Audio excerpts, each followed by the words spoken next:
اللہ کے فضل و کرم سے ہم لوگ گزشتہ ہفتہ ایک کتاب شروع کیے تھے اور بہت ساری باتیں ہم لوگ سنے تھے.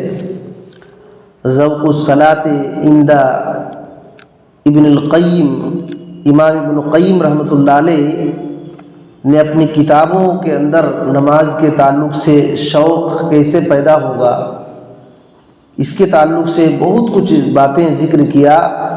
تو اس کو شیخ عادل بن عبد الشکور الزرقی، شیخ عادل بن عبد الشکور الزرقی جو جامعہ الملک سعود کے اندر حدیث کے استاد ہیں، انہوں نے جمع کیا، اکٹھا کیا. ہماری بات چل رہی تھی اس کتاب میں کہ نماز آنکھوں کی ٹھنڈک ہے. تو 6 چیزیں ایسی ہیں، اگر نماز میں یہ 6 چیزیں رہیں گی تو نماز آنکھوں کی ٹھنڈک، دل کا سکون بن سکتا ہے. دل کا سکون، آنکھوں کی ٹھنڈک، یہ نماز بن جائے گی. اور اگر یہ 6 چیزوں میں کمی رہ جائے تو پھر نماز پڑھ کر کے جو راحت سکون ملتی ہے وہ چیز نصیب نہیں ہوگی. ہم لوگوں نے گزشتہ ہفتہ یہ سنا تھا کہ اللہ کے نبی صلی اللہ علیہ وسلم جب پریشان ہوتے تھے تو نماز پڑھتے تھے، اور ہم لوگ نماز پڑھ کر پریشان ہوتے ہیں کہ کب ختم ہوگی. تو یہ باتیں تھیں. ہم لوگوں نے 6 میں سے 2 باتیں سنا تھا. اب یہیں سے ہم لوگ اپنی بات کو آگے بڑھاتے ہیں. تیسری چیز، 6 میں سے تیسری چیز یہ ہے کہ نبی کریم صلی اللہ علیہ وسلم کی اتباع کرتے ہوئے نماز پڑھے. فرماتے ہیں کہ وَهُوَ أَن يَحْرِصَ كُلَّ الْحِرْصِ عَلَى الْاقْتِدَاءِ فِي صَلَاتِهِ بِالنَّبِيِّ وَيُصَلِّي كَمَا كَانَ يُصَلِّي، کہ بندہ اپنی نماز میں حد درجہ کوشش کرے کہ وہ اپنی نماز میں رسول اللہ صلی اللہ علیہ وسلم کی اتباع کرے. جیسے رسول اللہ صلی اللہ علیہ وسلم نے نماز پڑھی تھی ویسے ہی پڑھے. اور آپ صلی اللہ علیہ وسلم نے حکم بھی دیا ہے، صلو کما رأیتمونی اصلی، صلو کما رأیتمونی اصلی، نماز اس طرح سے پڑھو جس طرح میں پڑھتا ہوں، مجھے پڑھتے ہوئے دیکھتے ہو. یہ بات ہے. فرماتے ہیں کہ اللہ سبحانہ و تعالی نے رسول اللہ صلی اللہ علیہ وسلم کی اطاعت کا حکم دیا ہے کہ تم لوگ رسول اللہ صلی اللہ علیہ وسلم کی اطاعت کرو. صرف انہی کی اطاعت کرنے کا حکم دیا ہے، دوسرے کی نہیں. بات میں آ رہی ہے؟ اللہ اکبر. آپ سوچیے یہاں ٹھہر کر کے، دنیا میں لوگوں نے نماز کو بھی بانٹ دیا.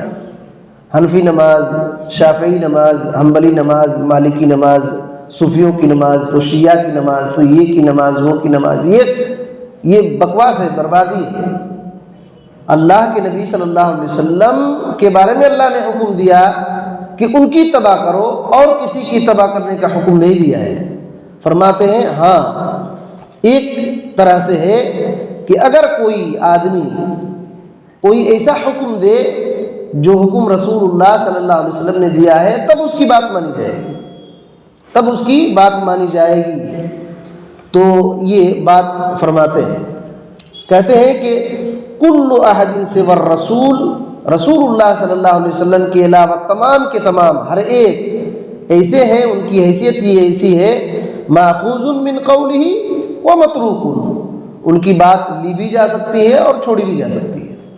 بات میں آ رہی ہے؟ رسول اللہ صلی اللہ علیہ وسلم کے سوا دنیا میں کوئی ایسا آدمی نہیں ہے جن کی ہر بات لی جا سکتی ہے، ایسا ہے ہی نہیں.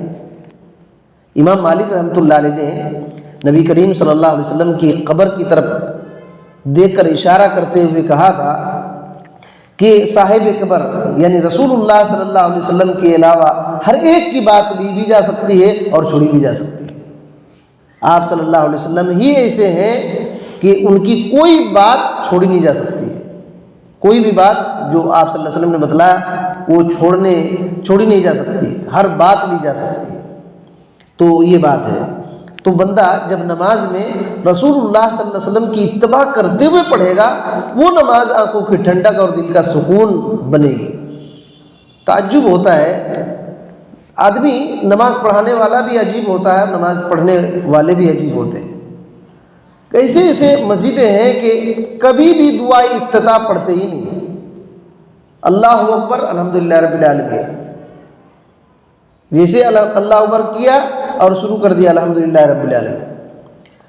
رکوع کیا ہے، ابھی رکوع سے اٹھے گا نہیں، اس سے پہلے ہی مصلی کبھی کھڑا ہو جاتا ہے، اور کبھی بندہ سجدہ سے اٹھ رہا ہے مصلی تو امام سجدے میں چلا گیا، اٹھا بھی نہیں ہے صحیح سے اور سجدے میں چلا گیا۔ بالکل اتنا لگ رہا ہے کہ بہت جلدی بازی ہے۔ اس کتاب میں ایسی ایسی باتیں ہیں کہ اصل میں ہم لوگ نماز کو سمجھتے ہیں کہ معمولی چیز ہے۔ ایک مکمل کتاب جب سنیں گے تب اندازہ لگے گا کہ نماز کتنی بڑی چیز ہے۔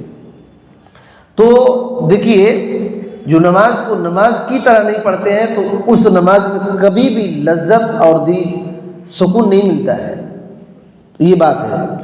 چوتھی چیز کہتے ہیں کہ مشہد الاحسان، احسان کے ساتھ نماز پڑھے، احسان کے ساتھ نماز پڑھے۔ وہ کیا ہے؟ کہتے ہیں کہ احسان یہ ہے کہ بندہ مراقبہ، اللہ کی نگرانی میں ہے۔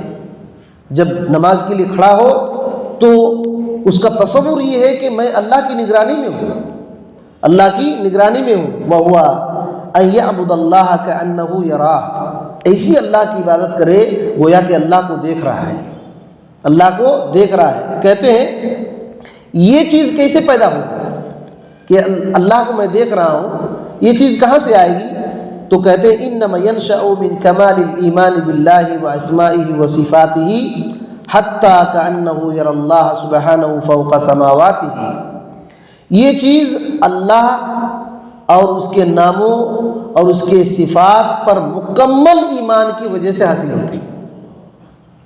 بات سمجھ رہی ہے کہ کوئی آدمی اگر اللہ تعالیٰ کی ذات اور اللہ تعالیٰ کے نام اور اللہ کی صفات پر مکمل ایمان لایا ہے تو وہ سمجھ سکتا ہے کہ میں اللہ کو دیکھ رہا ہوں۔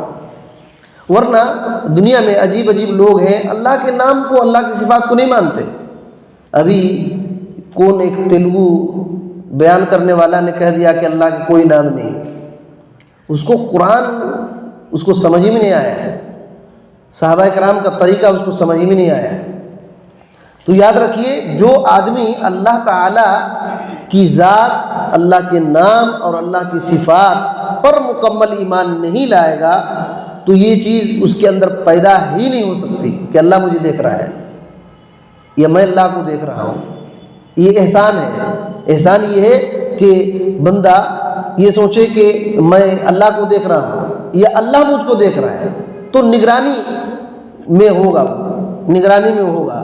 تو کہتے ہیں فَيَشْهَدَ ذَلِكَ كُلَّهُ بِقَلْبِهِ، بندہ یہ سب اپنے دل میں مشاہدہ کرے، اپنے دل میں مشاہدہ کرے کہ تصور کرے، یشہد اسماءہ و صفاتہ، اللہ کے نام کا خیال کرے اپنے دل میں اور اللہ کی صفات کا خیال کرے اپنے دل میں، یہ خیال کرے، تصور لائے کہ اللہ قیوم ہے، یعنی پوری دنیا کو اللہ نے قائم کیا ہے۔ اگر ایک لمحے کے لیے اللہ تعالیٰ اپنی نگرانی چھوڑ دینا، یہ پوری کائنات ختم ہو جائے گی۔ اللہ تعالیٰ سنبھال کر رکھا ہے پوری کائنات کو، اس کے دل میں یہ بات ہو۔ اور حیّن، یہ سمجھے کہ اللہ زندہ ہے۔ سمیعاً، یہ تصور اپنے دل میں لائے کہ اللہ سننے والا ہے، جو کچھ میں کہتا ہوں سب سنتا ہے۔ بصیراً، یہ سمجھے کہ اللہ تعالیٰ دیکھ رہا ہے۔ عزیزاً، یہ سمجھے کہ اللہ تعالیٰ غالب ہے۔ حکیماً، یہ سمجھے کہ اللہ تعالیٰ حاکم ہے۔ آمراً، یہ سمجھے کہ اللہ تعالیٰ حکم دینے والا ہے۔ ناہیاً، یہ سمجھے کہ اللہ تعالیٰ روکنے والا ہے۔ یحب، یہ سمجھے کہ اللہ محبت کرتا ہے۔ یبغض، یہ سمجھے کہ اللہ نفرت بھی کرتا ہے گناہگاروں سے۔ ویرضا، یہ سمجھے کہ اللہ تعالیٰ راضی بھی ہوتا ہے۔ یغضب، یہ سمجھے کہ اللہ غصہ بھی کرتا ہے۔ یہ سب اپنے دل میں رکھے، جب یہ سب باتیں اس کے اندر ہوگی تو وہ احسان کو سمجھ سکتا ہے۔ کہتے ہیں وَيَفْعَلُ مَا يَشَاءُ، اور یہ سمجھے کہ اللہ جو چاہتا ہے وہ کرتا ہے، جو چاہتا ہے وہ کرتا ہے۔ يَحْكُمُ مَا يُرِيدُ، جیسے ارادہ کرتا ہے وہ حکم دیتا ہے، اور وہ اپنے عرش کے اوپر ہے۔ عرش کے اوپر رہنے کے باوجود بھی بندوں کے اعمال اس سے چھپ نہیں سکتے۔ اللہ کی ذات عرش پر مستوی ہے، لیکن بندوں کے اعمال اسے چھپ نہیں سکتے ہیں، بلکہ اللہ اکبر قرآن مجید میں ہے خائنۃ الاعین وما تخفی الصدور، آنکھوں کی خیانت اور دل میں جو ہم بات چھپا کر رکھتے ہیں اس کو بھی اللہ جانتا ہے۔ آنکھوں کی خیانت، اشارے سے کسی کو کچھ کہہ دیتے ہیں، کبھی کبھی اشارے سے عزت بھی کرتے ہیں، کبھی کبھی اشارے سے بے عزت بھی کرتے ہیں، کبھی کبھی آنکھوں کے اشارے سے زنا بھی کرتے ہیں، یہ سب اللہ جانتا ہے۔ اسی وجہ سے یہ بات ہے کہ خائنۃ الاعین، اللہ تعالیٰ آنکھوں کی خیانت کو بھی جانتا ہے۔ کسی کو اگر مذاق اڑانا ہے تو دوسرے کی طرف دیکھ کر اس کی طرف اشارہ کرتے ہیں کہ آ رہا ہے، یہ اللہ جانتا ہے، یہ اللہ جانتا ہے۔ وما تخفی الصدور، اور جو سینوں کے اندر چھپے ہوئے حسد، بغض، نفرت اور جو کچھ بھی شرک بدعات ہیں سب اللہ جانتا ہے۔ یہ بندہ اس بات کو جان لے، کہتے ہیں کہ یہ احسان جو ہے کہ بندہ یہ سمجھے کہ میں اللہ کو دیکھ رہا ہوں، یہ دلوں کے تمام اعمال کا جڑ یہی ہے۔ دل کے اندر تمام اعمال، دل کے اعمال ہوتے ہیں، دل کے اعمال ہوتے ہیں، جیسے ڈرنا، امید کرنا، محبت کرنا، یہ سب دل کے اعمال ہیں، دل سے ہوتا ہے، دل سے ہوتا ہے۔ آدمی ڈر رہا ہے، اس کے اندر ڈر ہے تو چاہے چہرے سے پتہ چلے نہ پتہ چلے، لیکن دل میں اس کا ڈر ہوتا ہے، کوئی نہیں جانتا ہے۔ ڈر، خوف، امید، توکل، بھروسہ، یہ سب دل کے اعمال ہیں، ان تمام کی جڑ احسان ہے۔ یہ سب کب پیدا ہوگا؟ کب اللہ سے بندہ ڈرے گا، اللہ سے محبت کرے گا، اللہ پر بھروسہ کرے گا؟ جب احسان اس کے اندر ہوگا کہ میں اللہ کو دیکھ رہا ہوں یا اللہ مجھ کو دیکھ رہا ہے۔ یہ چیز جب تک نہیں آئے گا تب تک اللہ تعالیٰ سے محبت کا لذت وہ نہیں لے سکتا ہے، اللہ کی محبت کی لذت اس کو نصیب نہیں ہوگی۔ تو یہ بات ہے۔ تو کہتے ہیں اگر یہ بات آ گئی، نماز کے اندر کھڑا ہے اور احسان آ گیا، درجہ احسان، یعنی وہ اللہ کو دیکھ رہا ہے، تو یہ چیز اس کو شرم دلائے گی۔ اب یہ بے شرم نہیں ہو سکتا ہے۔ اللہ اکبر، دنیا میں بے شرمی کیوں پھیل رہی ہے؟ اللہ اکبر، اللہ تعالیٰ نے قرآن مجید میں کہا ان الصلاۃ تنہا عن الفحشاء والمنکر، نماز فحش اور غلط کاموں سے روکتی ہے، غلط کاموں سے روکتی۔ کیوں؟ بندہ جب احسان کے ساتھ نماز پڑھے گا تو بے حیائی سے بچے گا۔ تو اسی وجہ سے کہہ رہے ہیں کہ جب احسان بندے کے اندر آ گیا تو یہ احسان حیا سے روکے گی، بندے کو حیا لائے گی اور بے حیائی سے روکے گی۔ والاجلال، اللہ کی وہ توقیر کرے گا، اللہ کی جلالت اس کے اندر ہوگی، اور تعظیم، اللہ تعالیٰ کو بڑا سمجھے گا، اس کی عظمت کو سمجھے گا۔ والخشیۃ، اور اللہ سے ڈرے گا، محبت کرے گا، گناہوں سے رجوع کرے گا اور بھروسہ کرے گا، اور اللہ تعالیٰ کے لیے جھک جائے گا۔ اور یقطع الوساوس وحدیث النفس، اس کے اندر جو غلط خیال آتے ہیں نفس کے اندر اور وسوسے آتے ہیں، احسان اس کو کاٹ دیتا ہے۔ اکثر ہم لوگوں کی یہ شکایت ہوتی ہے کہ نماز پڑھتا ہوں تو وسوسے آتے ہیں، اس کی وجہ یہی ہے، جب بندہ احسان کے ساتھ نماز پڑھے گا تو وسوسے نہیں آئیں گے، کیونکہ وہ سمجھ رہا ہے کہ میں اللہ تعالیٰ کو دیکھ رہا ہوں، اللہ مجھ کو دیکھ رہا ہے، تو شیطان وہاں جگہ لے سکتا ہے اور وسوسہ ڈال سکتا ہے۔ جو اللہ تعالیٰ کے سامنے کھڑا ہے اس کو شیطان کیسے کھینچ سکتے ہیں؟ اس کو کیسے شیطان کھینچے گا؟ مطلب یہ ہے کہ اس کا دل اللہ سے ہٹا ہوا ہے، اسی وجہ سے شیطان کو موقع ملتا ہے اور وسوسہ ڈالتا ہے۔ یہ بات ہے۔ تو کہہ رہے ہیں کہ جتنا جس کے پاس احسان ہوگا تو اتنا زیادہ وہ اللہ رب العالمین کے سامنے مقام اور مرتبہ کو حاصل کرے گا، لذت اور قرب حاصل کرے گا، اللہ کا قریب ہوگا۔ اور کہتے ہیں یہ چیز نہ رہنے کا نتیجہ یہ ہوتا ہے کہ دو آدمی نماز پڑھ رہے ہیں، کہتے ہیں یکون بین صلاۃ الرجلین من الفضل کما بین السماء والارض، دو آدمی نماز پڑھ رہے ہیں تو ایک کی نماز کی فضیلت دوسرے سے آسمان اور زمین کی طرف فرق ہوتی ہے۔ ایک لائن ہی میں دو آدمی نماز پڑھ رہے ہیں، کوئی آدمی احسان کے ساتھ نماز پڑھ رہا ہے تو احسان کو تو کوئی دیکھ نہیں سکتا ہے نا، تو دونوں کی نمازوں میں آسمان اور زمین کا فرق ہوتا ہے۔ حالانکہ کہتے ہیں وَقِيَامُهُمَا وَرُكُوعُهُمَا وَسُجُودُهُمَا وَاحِدٌ، دونوں کے قیام ایک ہی طرح ہے، رکوع ایک ہی طرح ہے، سجدے ایک ہی طرح ہے، لیکن نماز دونوں کی آسمان اور زمین کے فرق ہے۔ کیونکہ جو آدمی احسان کے ساتھ نماز پڑھتا ہے تو اس کی وہ نماز قابل ہوتی ہے، اور جو احسان کے بغیر نماز پڑھے اس کی نماز قابل نہیں ہوتی، تعریف کے لائق نہیں ہے۔ اسی وجہ سے کبھی کبھی ایسا ہوتا ہے ایک صف میں نماز پڑھنے والے ایک امام کے پیچھے ایک وقت ایک ہی طرح رکوع اور سجدہ کرنے والے لوگ، کبھی کبھی اس کی نماز قبول ہو جاتی ہے، کسی کی کم ہوتی ہے اور کسی کی کچھ نہیں ہوتی۔ اس کی یہی وجہ ہے، یہ سب سمجھنے کا نتیجہ ہے۔ اگر اس پر عمل کیا جائے تو وہ نماز جو ہے لذت والی ہوگی، ٹھنڈک بنے گی۔ پانچویں چیز کہتے ہیں کہ بندہ اس بات کا یقین کرے کہ اللہ تعالیٰ نے اس کو نعمت دیا ہے۔ نماز پڑھتے وقت، نماز جب پڑھ رہا ہے تو اس کو یقین ہو کہ مجھ پر اللہ تعالیٰ نے احسان کیا ہے، مجھ پر احسان کیا ہے، نعمت دیا ہے۔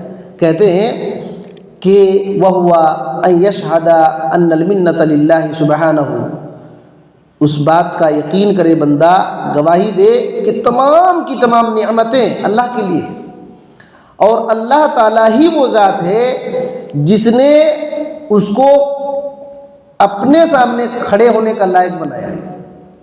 اللہ تعالیٰ ہی وہ ذات ہے جس نے اپنے پاس اس کو کھڑے ہونے کا لائق بنایا، اپنے سامنے کھڑے ہونے کی توفیق دیا، اور کہتے ہیں اس کے دل اور اس کے بدن کو اپنی خدمت کے لیے لگایا۔ یہ بندہ سمجھے، بات میں آ رہی ہے کہ ہم نماز پڑھتے ہیں تو یہ خیال کرنا کہ اللہ نے مجھ پر نعمت اور احسان کیا ہے، تب اتنے بڑے اللہ کے سامنے میں آج کھڑا ہوں، اس نے مجھ کو توفیق دیا، اس کی توفیق کی وجہ سے میرا دل اور بدن دونوں اس کی خدمت میں لگا ہوا ہے، اس کی خدمت میں لگا ہوا ہے، تب نماز کی لذت نصیب ہوگی اور ملے گی۔ کہتے ہیں فاللہ سبحانہ هو الذی جعل المسلم مسلما، وہی اللہ ہے جس نے مسلمان کو مسلمان بنایا، ورنہ مسلمان نہیں بن سکتا۔ اللہ وہ ہے جس نے مسلمانوں کو مسلمان بنایا، اور کہتے ہیں والمصلی مصلیہ، نمازی کو اسی نے نمازی بنایا ہے، نمازی کو اسی نے نمازی بنایا ہے، اور اس کی توفیق سے بنا ہے نمازی۔ تو کہتے ہیں کہ یہی بات خلیل حضرت ابراہیم علیہ السلام نے کہی تھی۔ سورۃ البقرہ کی 120 پر 8 نمبر کی آیت میں یہ بات ہے۔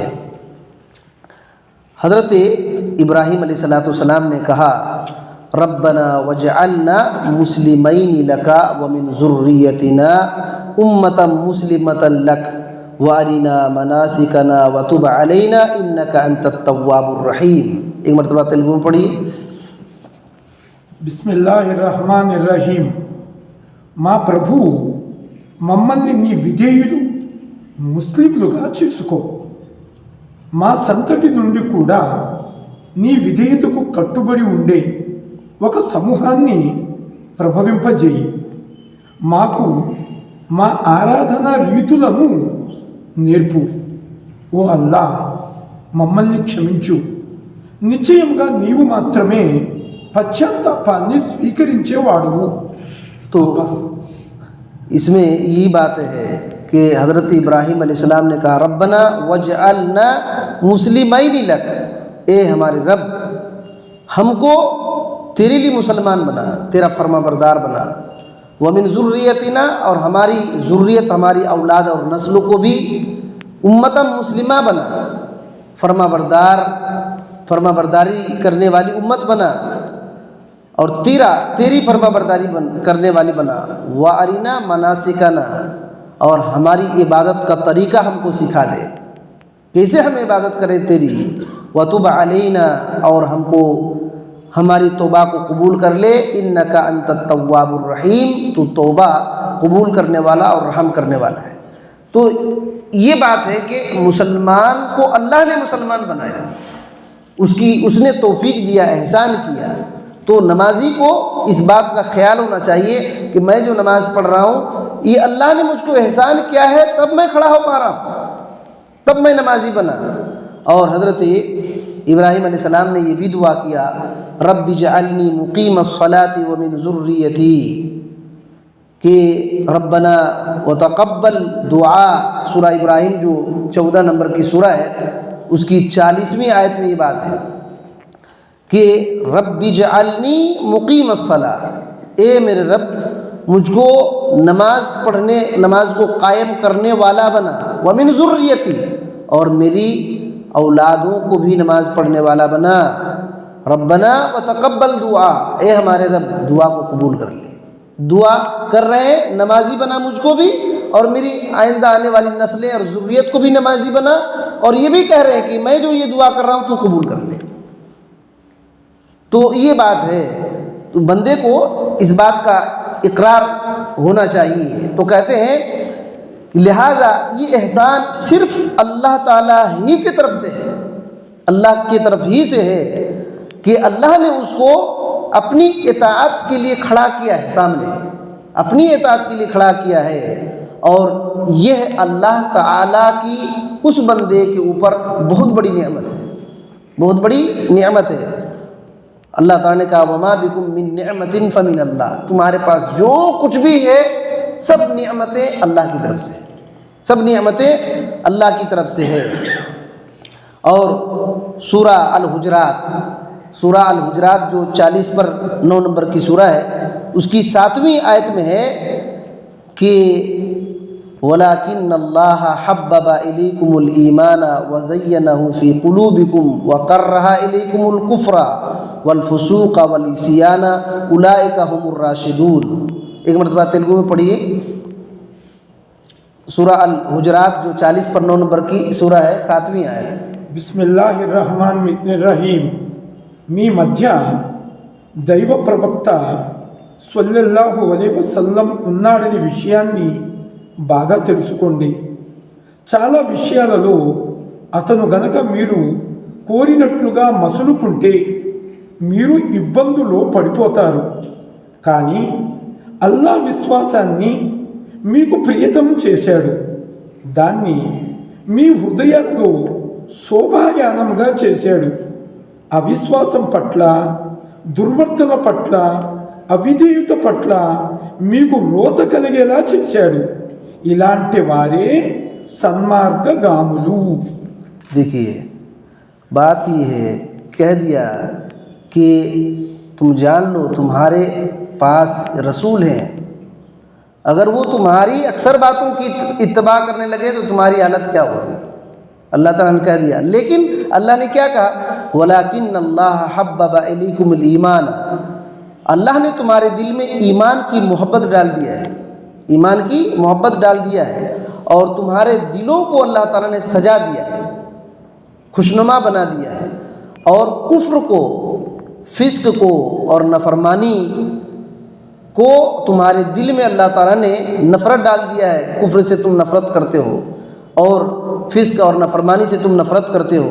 کہتے ہیں اولئک هم الراشدون، یہی لوگ جو ہے صحیح راستے پر ہیں، راستے پر ہیں یہی لوگ، یعنی یہ اللہ نے ایسا کیا ہے کہ ہمارے دلوں کے اندر ایمان کی محبت ہے، اور غلط چیزوں کی نفرت یہ اللہ نے ہمارے دل میں ڈالا ہے۔ جس کے دل میں غلط چیز کی نفرت نہیں ہے، کفر سے نفرت نہیں ہے، اللہ نے اس پر احسان نہیں کیا ہے، اللہ نے اس پر احسان نہیں کیا ہے۔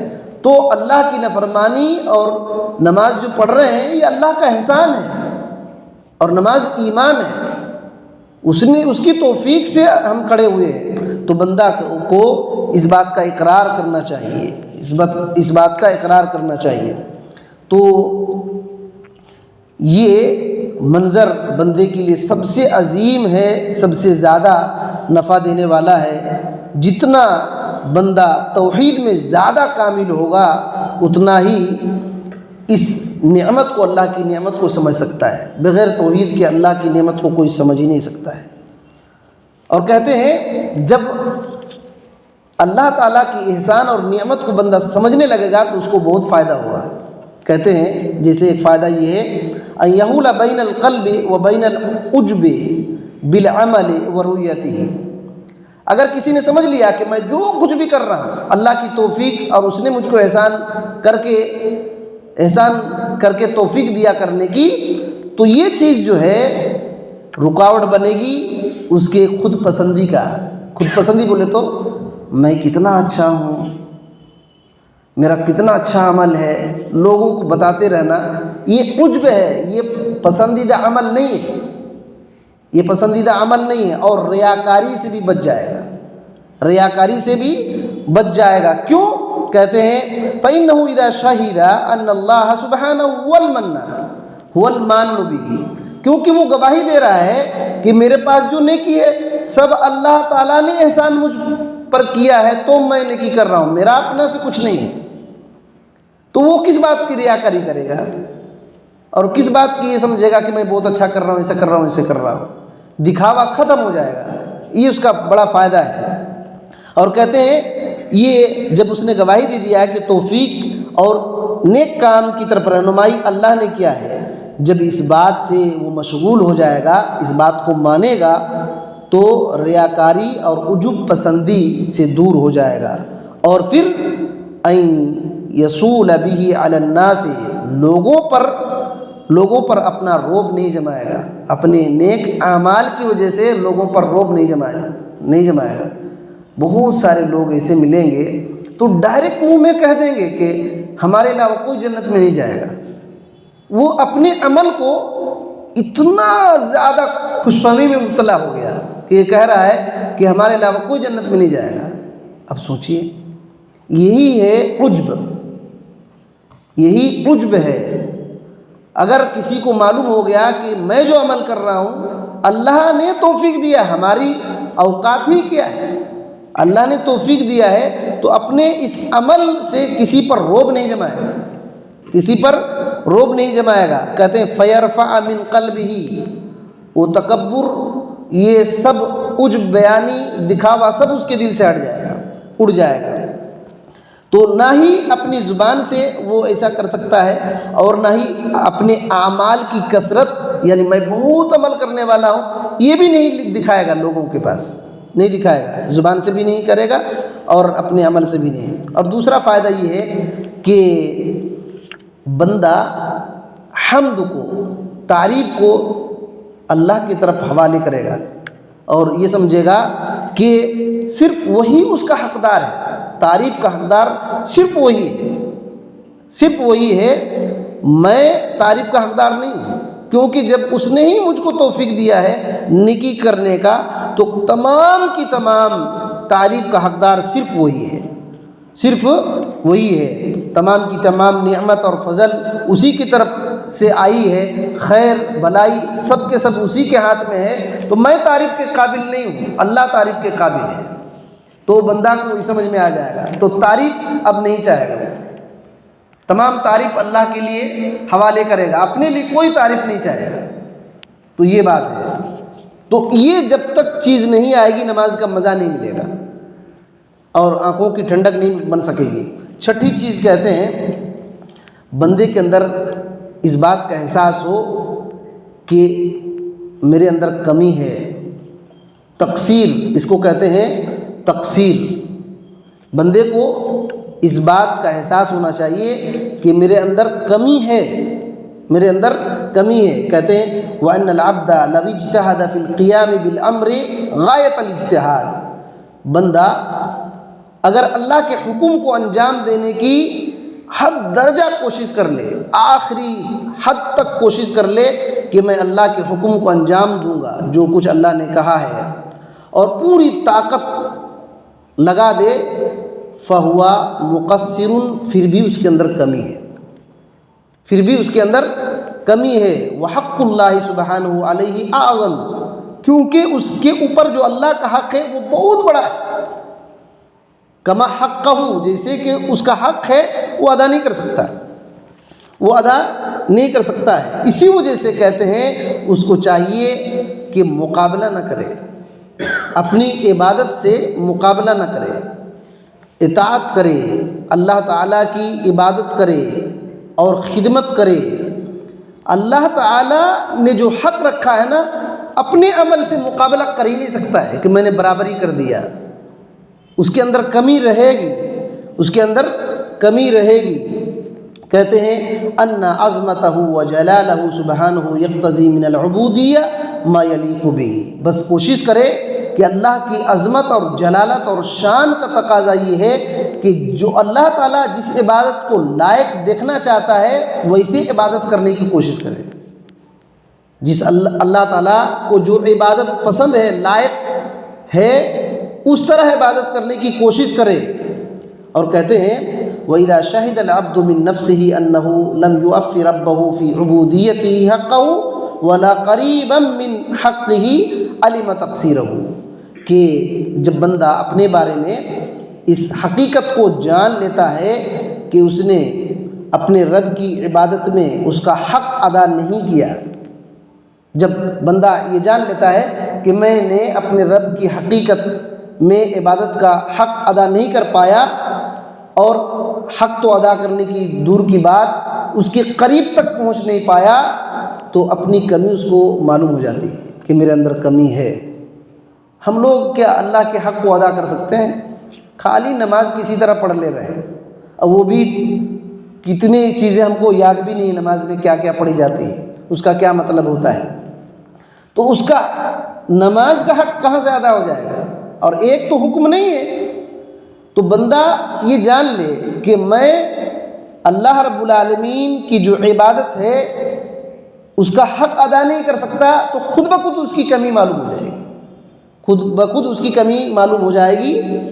اور جیسے معلوم ہو جائے گی کہ میرے اندر کمی ہے، تو اب اس کے بغیر چارہ نہیں ہے کہ وہ استغفار کرنے لگے گا۔ کہتے ہیں جیسے معلوم ہو جائے گا کہ میرے اندر کمی ہے عبادت میں، تو کہتے ہیں اس کے لیے ایک ہی راستہ ہے، وہ استغفار کرنے لگے گا اور اپنے عمل کی کوتاہی کا عذر پیش کرنے لگے گا کہ اے اللہ، تیرے حکم کے مطابق میں نماز پڑھا ہوں لیکن میرے اندر کمی ہے، تو عبادت میں جو کوتاہی ہے مجھ کو معاف کر دے، عبادت میں جو کوتاہی ہے مجھ کو معاف کر دے۔ تو یہ بات ہے، کیوں ایک بہت بھاری بات اس کے اندر بتا رہے ہیں ابن قیم رحمۃ اللہ علیہ۔ کہتے ہیں کہ بندہ جو اللہ تعالیٰ کے لیے کھڑا ہو رہا ہے نا، اللہ تعالیٰ کے لیے کھڑا ہو رہا ہے، تو کیوں کھڑا ہو رہا ہے؟ وہ بندہ ہے، بندہ، وہ بندہ ہے، وہ غلام ہے، وہ غلام ہے، اسی وجہ سے اللہ کی عبادت کر رہا ہے، اور اس کو ابھی ضرورت ہے، اس کو ابھی ضرورت ہے، وہ محتاج ہے کہ اللہ تعالیٰ اس کو معاف کر دے، بخش دے، اس بات کو جانتا ہے۔ اب وہ ثواب کا مطالبہ نہیں کرے گا۔ اگر کسی کو معلوم ہو جائے کہ میرے اندر کمی ہے، تو اسی فکر میں رہے گا کہ میں جو کمی کے ساتھ عبادت کیا ہوں وہ کمی کو اللہ معاف کر دے، اب مطالبہ بھی نہیں کرے گا کہ اجر دے نہ دے۔ اس بات کو سمجھیے، آپ کو سمجھ میں نہیں آ رہی ہے۔ ایک بندہ کو معلوم ہو گیا کہ میں کتنوں کوشش کروں تو جس طریقے سے عبادت کا حق ہے وہ ادا نہیں کر سکتا، تو اپنی کمی اس کو معلوم ہو جائے گی۔ اپنی کمی جب معلوم ہو جائے گی تو اب اللہ سے گڑ گڑانا شروع کرے گا کہ اللہ تعالیٰ میری عبادت میں یہ کمی ہے، معاف کر دے۔ وہ یہ نہیں کہے گا کہ اجر دے دے، اجر دے دے۔ کہتے ہیں کیوں نہیں کہے گا؟ کیونکہ عبادت کر رہا ہے، اس کی حیثیت یہ ہے کہ وہ غلام ہے۔ ایک بہت بہترین مثال دی ہے ابن قیم رحمۃ اللہ علیہ نے، کہتے ہیں کہ وہ غلام ہے۔ ایک غلام جب آقا کا کام کرتا ہے نا تو اجر نہیں مانگتا ہے، بات سمجھ میں آ رہی ہے کہ کوئی آدمی کسی کا غلام ہے تو غلام آدمی مالک کا کام کر رہا ہے تو پیسہ لے گا؟ وہ تو بنایا گیا ہے غلام اسی وجہ سے کام کرنے کے لیے، وہ کہاں اجرت لے گا؟ تو کہہ رہے ہیں کہ بندہ کی حیثیت غلام کی ہے، عبد من غلام، وہ اجر نہیں مانگے گا، بلکہ مالک نے جو کام کہا ہے نا اس کو ڈر اس بات کا ہوگا جیسے مالک نے کہا ہے اسے کیا کہ نہیں کیا۔ اگر کر نہیں پائے جیسے کہا تھا اس طرح تو مجھ کو مالک معاف کر دے بس کافی ہے۔ تو کہتے ہیں کہ اس کی مثال وہی ہے، اس کی مثال ویسے ہی ہے کہ جب بندہ اپنی کوتاہی کو جان لے تب استغفار کرنا شروع کر دے گا وہ، کیونکہ اس کی حیثیت بندے کی طرح ہے۔ اور کہتے ہیں اگر کوئی آدمی یہ سمجھے کہ مالک نے کام کہا ہے اور غلام کر رہا ہے اور مالک سے پیسہ مانگ رہا ہے تو اس کو لوگ احمق سمجھیں گے، پاگل سمجھیں گے۔ کون اجر مانگتا ہے؟ جو غلام نہیں ہوتا ہے اور کسی کا کام کرے۔ جو غلام نہیں ہے اور کسی کا کام کرے تو وہ کام کا اجرت مانگے گا، غلام کبھی بھی کام کا اجرت نہیں مانگتا ہے۔ ابن قیم رحمۃ اللہ علیہ کہتے ہیں ہاں اگر مالک اس کو کچھ دے دیتا ہے تو اس پر یہ احسان ہے، اس پر یہ احسان ہے۔ تو اسی طرح اللہ تعالیٰ اگر ہم کو اجر اور ثواب اپنی نمازوں کا دے دے تو یہ اس کا احسان ہے، ہمارا اس میں یہ نہیں ہے کہ ہم نے ایسا کیا ہے تو دینا ہی پڑے گا۔ ہماری حیثیت ہی یہ ہے کہ اس نے جو کچھ کہا ہے اس کو کرنا ہی ہے، ہماری حیثیت وہی ہے، اور مکمل طریقے سے نہیں کر سکتے ہیں، اسی وجہ سے اس کمی کا استغفار کرنا، اللہ پر زور نہیں کر سکتے، لیکن وہ کچھ ہم کو ثواب دے دے تو یہ اس کا فضل ہے، اس کی رحمت ہے۔ اور کہتے ہیں اسی بات کو اللہ کے رسول صلی اللہ علیہ وسلم نے ایک حدیث کے ذریعے سے سمجھایا۔ یہ حدیث ہم لوگ بار بار سنتے ہیں، صحیح بخاری میں یہ 2-3 جگہ پر حدیث ہے۔ صحیح بخاری میں 5670 پر 3 میں یہ روایت موجود ہے۔ آپ نے کہا لَن يُدْخِلَ أَحَدًا عَمَلُهُ الْجَنَّةَ، کسی کا عمل کسی کو جنت میں داخل نہیں کر سکتا۔ اب سوچئے اللہ کے نبی صلی اللہ علیہ وسلم کیا کہہ رہے ہیں، کسی کا عمل کسی کو جنت میں داخل نہیں کر سکتا۔ تو صحابہ کرام نے کہا وَلَا أَنْتَ يَا رَسُولَ اللَّهِ، اے اللہ کے رسول آپ اپنے عمل کے ذریعے سے جنت میں نہیں جا پائیں گے؟ تو آپ صلی اللہ علیہ وسلم نے کہا لا، نہیں، لا وَأَنَا وَلَا أَنَا، میں بھی اپنے عمل کی وجہ سے جنت میں نہیں جا سکتا۔ آپ سوچئے کہ پیغمبر ہے۔ آپ صلی اللہ علیہ وسلم نے کہا ہاں ایک بات یہ ہے کہ إِلَّا أَن يَتَغَمَّدْنِي اللَّهُ بِفَضْلٍ وَرَحْمَةٍ، ہاں اگر اللہ تعالیٰ اپنے فضل اور رحمت سے ڈھانپ لے تو میں جنت میں جاؤں۔ یعنی ہمارے اعمال یہ اجرت نہیں ہے کہ اس کو دے، اللہ تعالیٰ فضل کرے گا اور رحمت کرے گا تو اس کا اجر دے گا اور اس کی وجہ سے جنت میں جائیں گے۔ اور اس روایت میں اللہ کا فضل بھی ہے اور رحمت بھی ہے اور مغفرت بھی ہے، تینوں الفاظ ملتے ہیں، اللہ کا فضل، رحمت اور مغفرت۔ مغفرت کی جو بات ہے صحیح بخاری میں 6440 پر 7ویں روایت میں سیم اسی طریقے سے روایت ہے، لیکن اس میں ہے إِلَّا أَن يَتَغَمَّدَنِي اللَّهُ بِمَغْفِرَةٍ وَرَحْمَةٍ، دوسری روایت میں بِفَضْلٍ وَرَحْمَةٍ۔ تو 3 الفاظ ملتے ہیں، اللہ تعالیٰ اپنے فضل سے ڈھانپے گا، رحمت سے ڈھانپے گا اور مغفرت سے ڈھانپے گا۔ ہمارے اعمال ہم کو جنت میں نہیں لے جا سکتے۔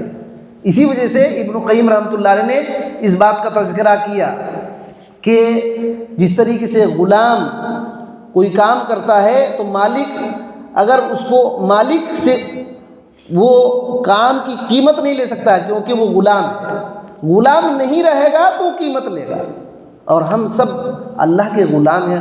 بند عبد کا معنی ہی ہوتا ہے، عبد کا معنی ہی یہی ہوتا ہے۔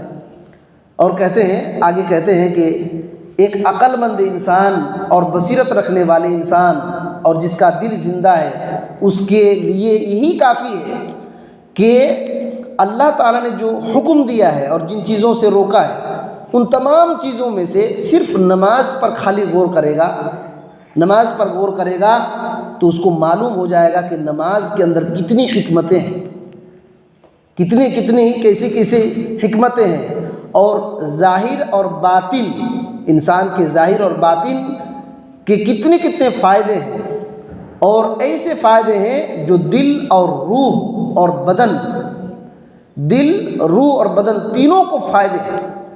اور کہتے ہیں اس میں بدن کو طاقت ہے، روح کو طاقت ہے، دل کو بھی طاقت ہے۔ کہتے ہیں ایسی حکمتیں نمازوں میں ہیں، لو اجتمع حکماء العالم قاطبہ، دنیا کے تمام حاکم جن کو حکمت علم ہے، سب دنیا کے تمام حکماء اگر جمع ہو جائے اور نماز کی حکمتوں کو جمع کرنے لگے تو جمع نہیں کر سکتے۔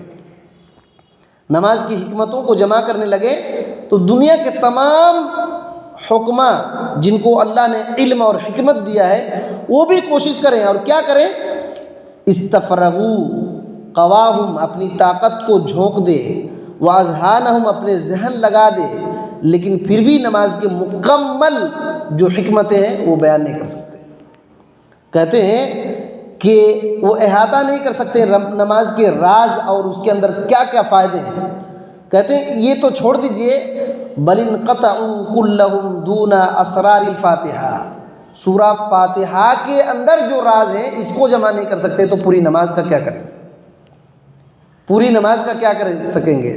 تو نماز ہلکے میں نہیں لینا چاہیے، نماز کے اندر بہت ساری باتیں ہیں۔ کہتے ہیں کہ اس میں اللہ تعالیٰ کی معرفت ہے اور ربانی حکمتیں ہیں، نفع دینے والا علم ہے، مکمل توحید ہے، اللہ تعالیٰ کی تعریف ہے، اس کے نام، اس کے صفات کا ذکر ہے، اور مخلوق کے اقسام کا تذکرہ ہے، مخلوق کے اقسام کا تذکرہ ہے کہ مخلوق کس طرح ہوتی ہیں۔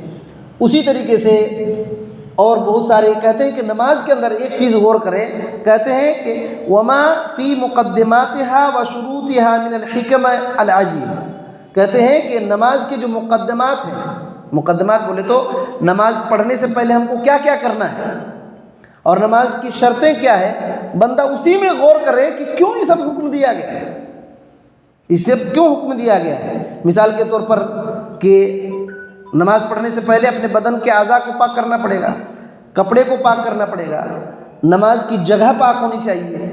یہ کیوں حکم ہے؟ یہ نماز معمولی نہیں ہے۔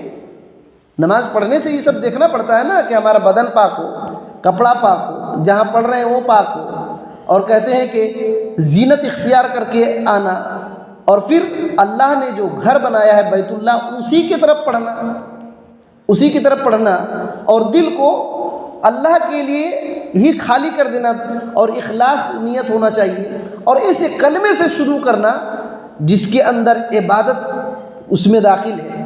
دوسرے کلمے سے اللہ اکبر کے بغیر کچھ سے شروع کر سکتے ہیں نماز؟ تو کہتے ہیں یہ چیز غور کرو کہ کتنی بڑی نماز ہے، یہ سب چیزوں پر غور کرنا چاہیے۔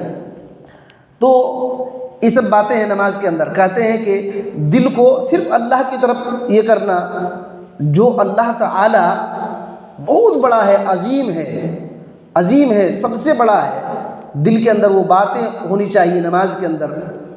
اور کہتے ہیں پھر جب بندہ یہ سب کچھ کر کے جب نماز میں کھڑا ہوتا ہے اور اس کے کلام کی تلاوت کرتا ہے، اس کے کلام کی تلاوت کرتا ہے، تو کہتے ہیں کہ ثم یأخذ بعد ذلك فی تلاوت ربیع القلب، جب اس کے کلام کی تلاوت کرتا ہے، جو کلام دلوں کی بہار ہے، جیسے ایک موسم بہار کا موسم ہوتا ہے، پتجھڑ، پتے نئے سوکھے پتے جھڑ جاتے ہیں اور نئے پتے پیدا ہوتے ہیں، تو بہت بہترین زبردست وہ موسم ہوتا ہے، لوگ ٹور کرنے کے لیے نکلتے ہیں ایسے موسم میں۔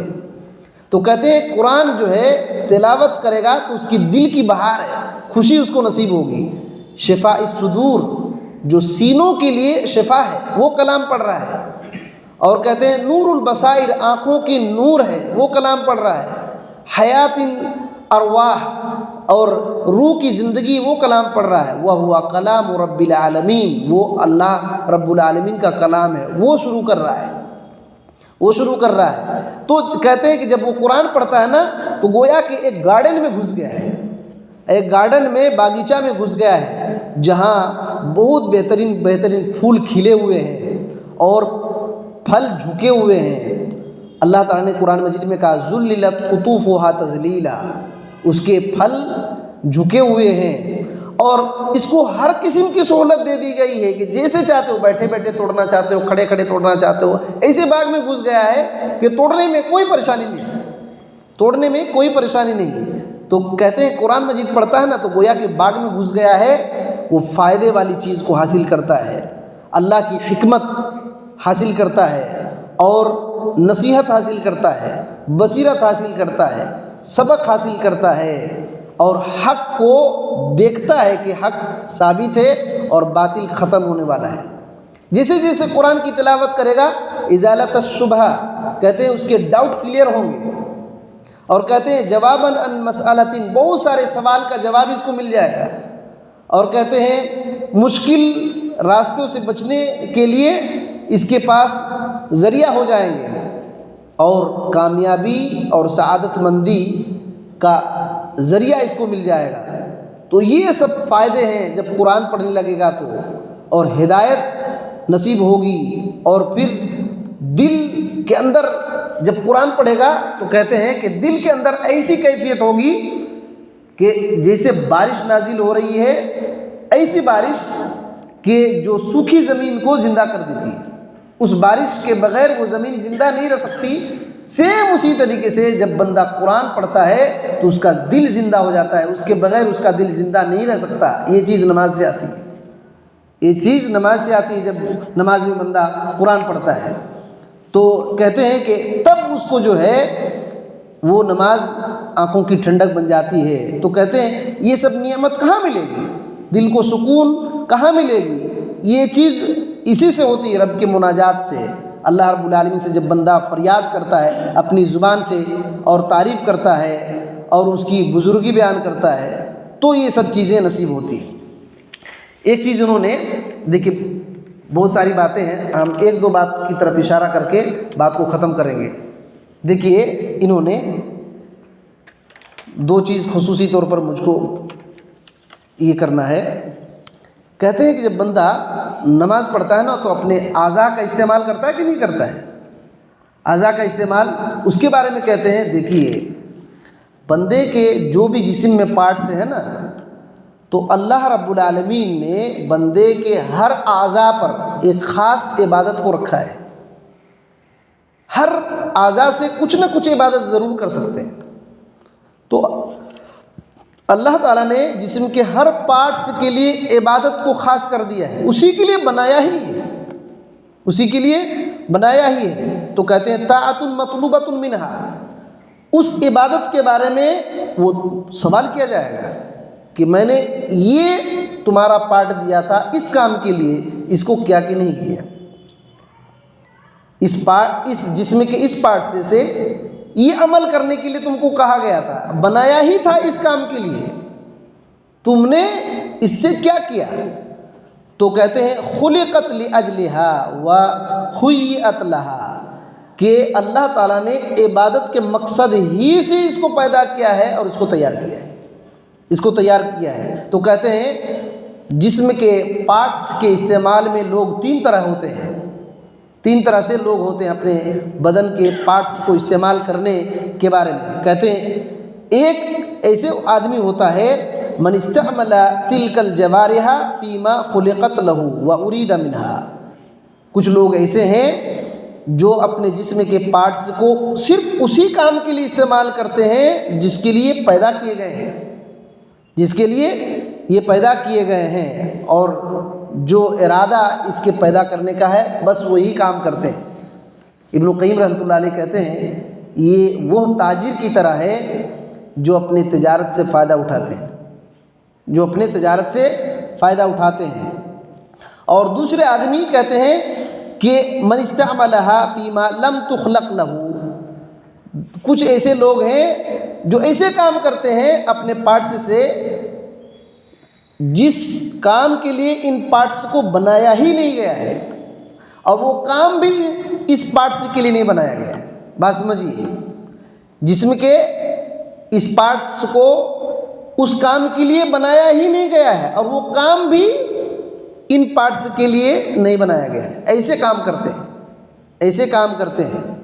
اور کہتے ہیں کہ تیسرے قسم کے لوگ ایسے ہیں، من عطل جوارحہ واماتها بالبطالۃ، جو اپنے جسم کے پارٹس کو غفلت کی وجہ سے بیکار کر دیتے ہیں، اپنے جسم کے پورے پارٹس کو غفلت کی وجہ سے بیکار چھوڑ دیتے ہیں۔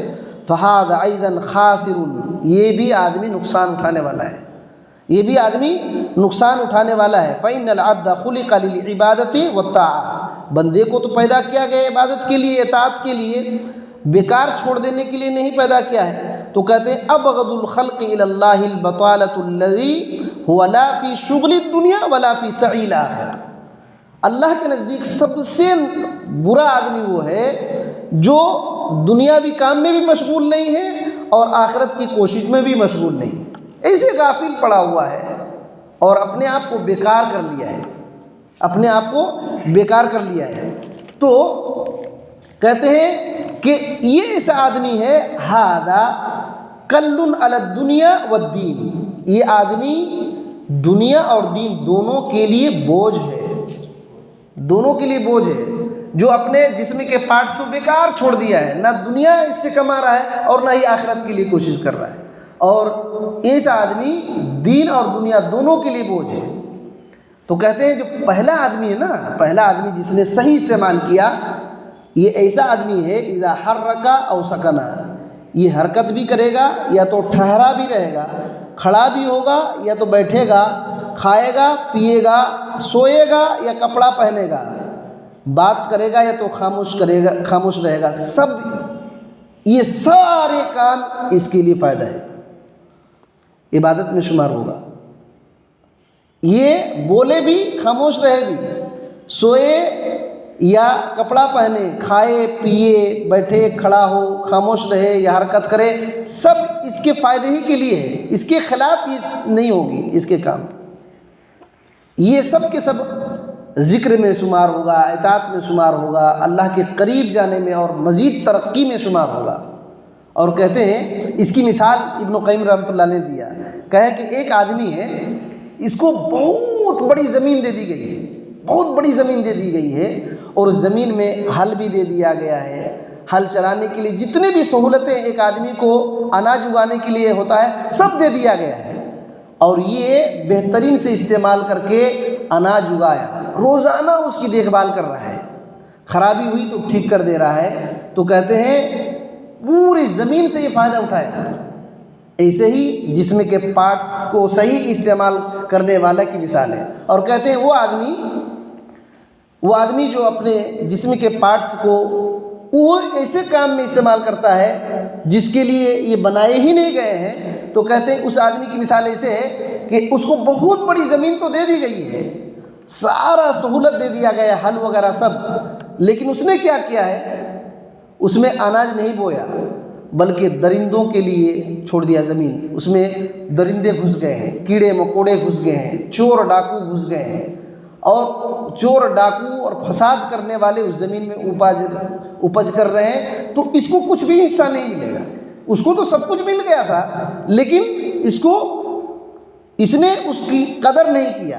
تو اس کی مثال ویسے ہی ہے کہ اس زمین پر سب درندے، کیڑے، جانور، چور ڈاکو سب کو گھسنے دے دیا، سب کو گھسنے دے دیا، تو اس کو کچھ فائدہ نہیں ہوا۔ اور کہتے ہیں وہ آدمی جو غفلت میں اپنے اعضاء کو بیکار کر لیتا ہے، اس کی مثال ایسے ہے کہ اس کو زمین دے دی گئی ہے لیکن سب کچھ چھوڑ کر کے اس نے پانی بھر دیا، اس زمین پر پانی بھر دیا، پانی بھر دینے سے کیا ہوگا، کچھ اناج آئے گا، پورا پانی چھوڑ کر پانی بھر دیا۔ تو ویسے ہی یہ آدمی ہے، کوئی بھی اناج زیادہ پانی دینے سے سڑ جاتا ہے، آتا نہیں ہے، تو اس کی ایسے ہی مثال ہے۔ یہ ایک بات تھی، اور اس میں اور کئی باتیں ہیں لیکن اس سے ہٹ کر کے ایک بات میں بتانا چاہوں گا، آگے کی بات ہے لیکن اسی کو یہی بتا کر کے ختم کرتے ہیں، پھر بعد میں انشاءاللہ ترتیب سے چلیں گے۔ نماز میں وضو بناتے ہیں، بہت قیمتی بات ہے، انہوں نے نماز کو دیکھیے سمجھایا ہے کس طریقے سے کہ نماز کو معمولی نہیں سمجھنا چاہیے۔ کہتے ہیں نماز کے لیے ہم جب آتے ہیں تو وضو بناتے ہیں۔ وضو سے کیا ہوتا ہے؟ جسم کے ظاہری گندگی ختم ہوتے ہیں، تو اللہ تعالیٰ کے سامنے کھڑا ہونا ہے تو پورا پاک صاف ہو کر کے جانا ہے۔ یہ نماز کی شان ہے، اور کہتے ہیں وضو کے ذریعے سے ظاہری اعضاء تو دھل جاتے ہیں، گندگی ختم ہو جاتے ہیں، لیکن اندر سے بھی ٹھیک ہوتا ہے، دل ٹھیک ہوتا ہے، دل کی گندگی ٹھیک ہوتی ہے، وہ توبہ کے ذریعے سے۔ وضو توبہ کی طرح ہے، کہتے ہیں اسی وجہ سے اللہ تعالیٰ نے توبہ اور طہارت دونوں کو ایک ساتھ ذکر کیا ہے۔ کہا ان اللہ یحب التوابین ویحب المتطہرین، اللہ تعالیٰ توبہ کرنے والے کو پسند کرتا ہے اور پاک صاف رہنے والے کو پسند کرتا ہے۔ تو پاک طہارت، وضو کو بھی طہارت کہا گیا ہے، پاکی حاصل کرنا۔ تو توبہ اور طہارت، جیسے توبہ سے دل کی گندگی، اس میں شرک، کفر اور حسد، کینہ، کپٹ، گناہ سب ختم ہو جاتے ہیں توبہ سے، اور وضو وغیرہ سے جسم کے گندگی ختم ہو جاتے ہیں، ہاتھ پیر کی گندگی۔ تو یہ وضو اسی طریقے سے ہے، اور کہتے ہیں وضو اسی طریقے سے ہے۔ یہی وجہ ہے کہ شریعت نے وضو بنانے کے بعد یہ حکم دے دیا ہے کہ وضو بنانے کے بعد اشہد ان لا الہ الا اللہ و اشہد ان محمدًا عبدہ و رسولہ پڑھو، اور ایک روایت کے مطابق اللہم اجعلنی من التوابین واجعلنی من المتطہرین پڑھو۔ اس کا کیا مطلب ہے؟ میں گواہی دیتا ہوں کہ اللہ کے علاوہ کوئی سچا معبود نہیں ہے، محمد صلی اللہ علیہ وسلم اللہ کے بندے اور اس کے رسول ہیں، اور اے اللہ تعالیٰ مجھ کو توبہ کرنے والوں میں سے بنا اور پاک صاف رہنے والوں میں سے بنا۔ اس روایت کو کئی علماء نے ضعیف کہا، لیکن امام البانی رحمۃ اللہ نے کہا پڑھ سکتے ہیں۔ تو دیکھیے، اور یہ مشہور ہے اللہم اجعلنی من التوابین واجعلنی من المتطہرین۔ تو وضو کے بعد ہم اللہ کی وحدانیت اور رسول اللہ صلی اللہ علیہ وسلم کی رسالت کی گواہی دیتے ہیں، اور اللہ تعالیٰ سے دعا مانگتے ہیں کہ اللہ توبہ کرنے والوں میں سے بنا اور پاک رہنے والوں میں سے بنا۔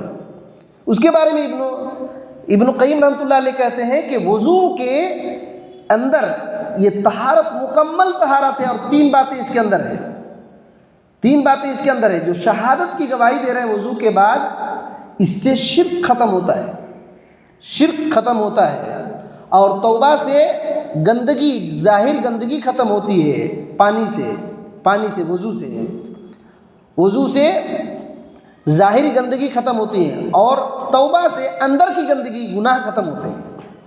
تو بندہ شرک سے بھی بالکل پاک ہوتا ہے، اور بدن کی گندگی سے اور دلوں کی گندگی سے پاک ہوتا ہے، تب اس قابل بنتا ہے کہ اللہ کے پاس کھڑے ہو، ورنہ قابل نہیں بنتا۔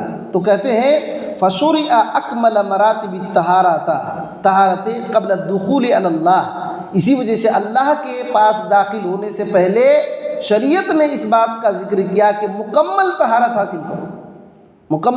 حاصل کرو، کیونکہ تم کو اللہ کے پاس کھڑا ہونا ہے۔ فلما طہر ظاہرا و باطنا، جب ایک بندہ اپنے ظاہر کو اور باطن کو پاک کر لیتا ہے، اذن لہ بالدخول علیہ بالقیام بین یدیہ، تب اللہ اجازت دیتا ہے کہ میرے پاس آؤ اور میرے سامنے کھڑے ہو۔ اس کے بغیر اللہ تعالیٰ اجازت نہیں دیتا ہے کہ تم کھڑے ہو۔ تو نماز ایسی چیز ہے۔ تو کہتے ہیں کہ جب اس طریقے سے بندہ کرتا ہے تو اللہ رب العالمین کے حضور وہ کھڑا ہوتا ہے، اپنے گناہوں سے دور ہو جاتا ہے، اور عبادت کے گھر، اس کے گھر میں جاتا ہے اور اس کی عبادت کرتا ہے، مسجد میں جاتا ہے اور مکمل نماز پڑھتا ہے، تو یہ اس کی خوشی الگ ہی ہوتی ہے۔ یہ سب باتیں ہیں، اور بہت کچھ انہوں نے مثال دیا ہے، انشاءاللہ باتیں آئے گی، زیادہ وقت ہو گیا۔ نماز کے اندر بہت ساری باتیں ہیں، ہم لوگ جو جانتے نہیں ہیں۔ ایک مثال انہوں نے ایک بہت بہترین زبردست مثال دیا، کہا کہ کوئی آدمی بادشاہ کے پاس کوئی تحفہ لے کر جائے گا، تحفہ لے کر کے جائے گا تو اس تحفے کو بہت سجائے گا تاکہ بادشاہ کو وہ تحفہ پسند ہو، بادشاہ کو وہ تحفہ پسند ہو۔ تو آدمی جس کو نماز کی قدر معلوم ہے ویسے ہی کرتا ہے، اپنی نماز کو بہت بہترین سے بناتا ہے تاکہ وہ اللہ کے پاس وہ قابل بنے، وہ نماز قابل ہو، قابل قبول ہو۔ تو اس طریقے سے نماز کی عظمت بہت ہے۔ اللہ تعالیٰ سے دعا ہے کہ اللہ تعالیٰ ہمیں ان باتوں کو صحیح صحیح سمجھنے کی توفیق دے اور ہماری نماز کو قبول فرمائے، آمین۔ السلام علیکم۔